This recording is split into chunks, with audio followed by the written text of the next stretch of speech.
सीखेगा, गधा स्टार सीखेगा। आप बहुत टफ होगा नेक्स्ट पेपर, इतना टफ होगा ना कि फिजिक्स का तुम्हें एक सवाल तुमसे नहीं होगा, टफ होगा, पढ़ लेना ढंग से। देख पेपर भाई, ये सबसे बड़ा कंफ्यूजन चल रहा है कि पेपर कैसा होगा। एक सुन, एक बात समझ, मेरे से ना एक स्टाम्प पेपर पे लिखवा ले, मैं लिख के देता हूं, मैं लिख के देता हूं स्टाम्प पेपर पे, मैं लिख के देता हूं। पेपर चाहे कैसा भी हो जाए, कैसा भी हो जाए, मिनिमम मिनिमम 20 से 25 क्वेश्चन डायरेक्ट फॉर्मूला बेस्ड होगा।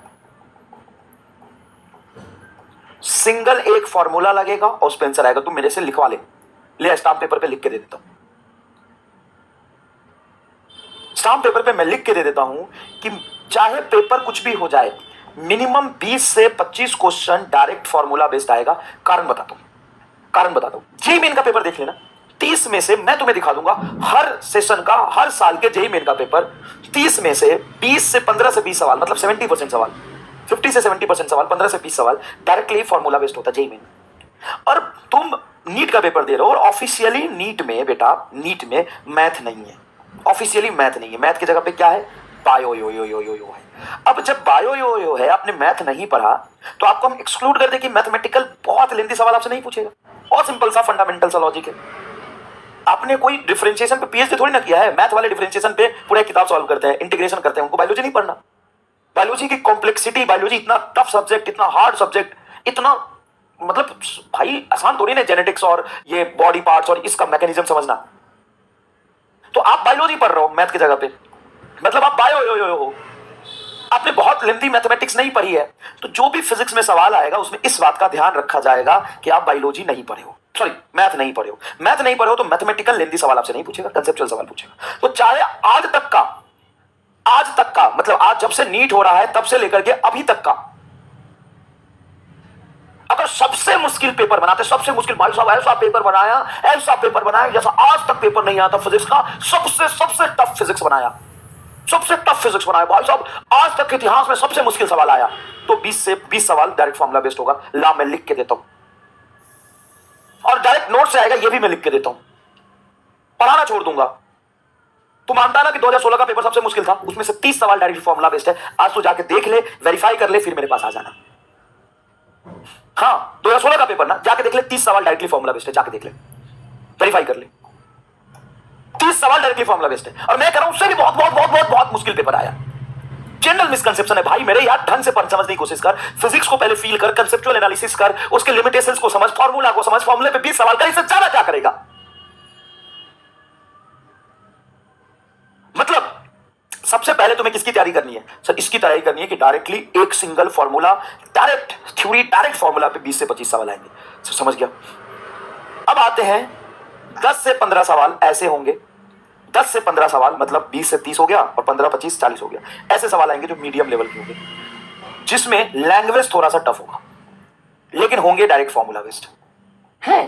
सर लैंग्वेज वाले क्वेश्चन की प्रैक्टिस हो जाएगी तो काम हो जाएगा। हाँ मीडियम लेवल के सवाल, और 5 से 10 सवाल आपके कुछ, 5 से 10 सवाल कुछ आपके आप लेवल अप, एकदम लेंथी होगा। इस पेपर को कहेंगे सबसे टफ पेपर, इस पेपर को कहेंगे सबसे टफ पेपर, सबसे मुश्किल पेपर आया तो ये होगा पैटर्न। अब तू बता, तो इसकी तैयारी करेगा, इसकी तैयारी करेगा, किसकी तैयारी करेगा? तो इसकी तैयारी करेगा ना, पहले तू 80 से 100 नंबर की तैयारी करेगा ना, 80 से 100 नंबर तेरे डायरेक्ट फॉर्मूला बेस आएंगे। उसके बाद बहुत मुश्किल आया तो यहां पे जाके अटकेगा तू। अब यहां पे क्या देखेगा कि यार मीडियम लेवल के क्वेश्चंस जो थोड़े लैंग्वेज वाले होते हैं उन सब की प्रैक्टिस करेंगे, फिर थोड़ा सा लेवल अप करेगा। ठीक है, ये सबसे टफ पेपर की कहानी है। अब अगर मीडियम लेवल का पेपर आता है तो क्या होगा? अगर मीडियम लेवल की पेपर आता है तो मीडियम लेवल में 30 से 35 सवाल डायरेक्ट फॉर्मूले पे होंगे, एकदम इजी डायरेक्ट फॉर्मूले पे होगा। और 5 से 10 सवाल तेरा क्या होगा? मीडियम लेवल का होगा। 1 से 2 सवाल टफ होगा अगर मीडियम लेवल का पेपर आता है तो। अगर तो 30 से 35 सवाल कर लिया तो तेरे आगे ना भाई 140 नंबर के आसपास। और जैसे 20 और 21 का इजी पेपर आता है, इजी पेपर आता है तो इजी पेपर में तुम्हारा 35 से 40 सवाल डायरेक्ट फॉर्मूले पे था। हाँ 35 से 40 सवाल था, और 15 से 20 सवाल मीडियम लेवल का था। टफ बहुत लेंथी, 1-2 भी नहीं था। तो ज्यादा प्रोबेबिलिटी किसकी है अब पेपर आने की? ज्यादा प्रोबेबिलिटी इसकी और इसके, इसका नहीं है भाई। ये तो एक्सट्रीम केस बताया मैंने, तो इसी में खुश हो गया था। ये तो मैंने एक्सट्रीम केस बताया, बहुत होगा तो ये होगा। अगर बहुत बहुत बहुत सालों का, 10 साल 20 साल 25 साल से सबसे मुश्किल पेपर बनाएगा तो ये होगा। उसमें भी 25 क्वेश्चन डायरेक्टली फॉर्मूला बेस्ड होगा। हाँ, ऐसे थोड़ी ना होता है कि 50 के 50 क्वेश्चन लेंथी बना देंगे पेपर टफ का। पेपर टफ का मतलब क्या है? पेपर टफ का मतलब है 25 question directly formula based, 15 question से 20 क्वेश्चन एवरेज और 5-10 मुश्किल। ये होता है सबसे मुश्किल सवाल। उसकी बात तो सही है। हाँ, इस बार पेपर कैसा आया था? ऐसा आया था। अब थोड़ा टफ बनेगा तो कैसा आएगा? ऐसा आएगा, मीडियम लेवल का। तो 90% चांस है ये पेपर आने का, जिसमें से 35 से सवाल 30 से 35 सवाल डायरेक्टली फॉर्मुला बेस्ड होंगे, 5 से 10 सवाल मीडियम लेवल के ऐसे होंगे और 2-3 सवाल आपके एकदम एक्सेप्शनल वाले होंगे। खत्म। यही आएगा पेपर, लिख कर रख ले, नहीं तो ये आएगा। अरे ऐसा पेपर नहीं बनेगा भाई। 1600 बन गया तो हम क्या करेंगे? अभी भी तू 20 से 25 सवाल डायरेक्टली फॉर्मुला बेस्ड वाला कर लेगा। हाँ सर, 100 नंबर के आसपास हो जाएगा। 100 नंबर के आसपास हो जाएगा। 15 क्वेश्चन यहाँ देख, 15 में से 10 भी कर लेगा तो 40 नंबर, 140 नंबर आ गए।